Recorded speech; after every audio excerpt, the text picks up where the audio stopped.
అనగనగా ఒక అడవిలో ఒక అందమైన జింక ఉంది. ఒకరోజు అది తన దాహం తీర్చుకోవడానికి కాలువ దగ్గరికి వెళ్ళింది. తేటగా ఉన్న నీటిలో తనకి తన అందమైన ప్రతిబింబం స్పష్టంగా కనిపించింది. అది నీరు త్రాగడం మానేసి తన అందమైన ప్రతిబింబాన్ని చూసుకుంటూ నిలబడింది.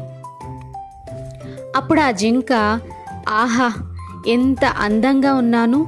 పెద్ద పెద్ద కళ్ళు, తమలపాకు లాంటి చెవులు, బంగారు చుక్కలతో మిలమిలా మెరిసే చర్మం ఇంకెవరికైనా ఉంటుందా అని తన శరీరంలోని ఒక్కొక్క భాగాన్ని చూసుకుంటూ అందంగా వర్ణించుకుంటూ తన్మయత్వంతో నిలబడింది.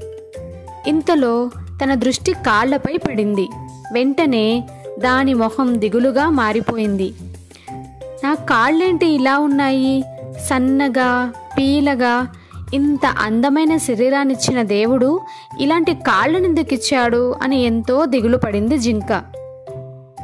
అప్పటి వరకు ఎంతో ఆనందంగా ఉన్న జింక మనసులో బాధ ప్రవేశించింది.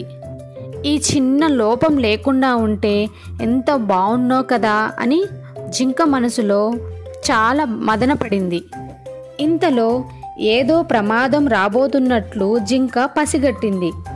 ఎవరో వేటగాడు రహస్యంగా చెట్టు పొదల్లో ఉన్నట్లు దాని మనసుకు అనిపించింది. వెంటనే జింక తల తిప్ప చూడకుండా ఏ దిక్కు వైపు నిల్చుందో అదే దిక్కున ఒక్కసారిగా పరుగు తీసింది. వెనుక ఎవరో అనుసరిస్తున్న అడుగుల శబ్దం. చెంగు చెంగున అంగులు వేస్తూ వేగంగా పరిగెత్తింది జింక. అలుపు లేకుండా ఒక సురక్షితమైన ప్రదేశం వచ్చే వరకు అలా పరిగెడుతూనే ఉంది. ప్రమాదం తప్పిపోయింది అని గ్రహించిన జింక పరుగు ఆపేసి ఒక చెట్టు కింద నిలబడి, హమ్మయ్య, ఎంత గండం గడిచింది అనుకున్నది. ఆ గండం తప్పించిన తన కాళ్ల వైపు మరోసారి చూసుకుంది. అంతకుముందు ఎంతో అందవికారంగా కనిపించిన తన కాళ్ళు ఇప్పుడు బంగారు కడ్డీలాగా ఎంతో అందంగా కనిపించాయి. దేవుడు తనకు అలాంటి కాళ్ళు ఎందుకిచ్చాడో తెలిసి తనకు అలాంటి కాళ్ళు ఇచ్చిన దేవుడికి మనసులో కృతజ్ఞతలు తెలుపుకునింది జింక. ఈ కథ వల్ల నీతేమిటంటే, భగవంతుడు మనకు ఎలాంటి శరీరం ప్రసాదించినా మనము సంతోషంగా స్వీకరించాలి.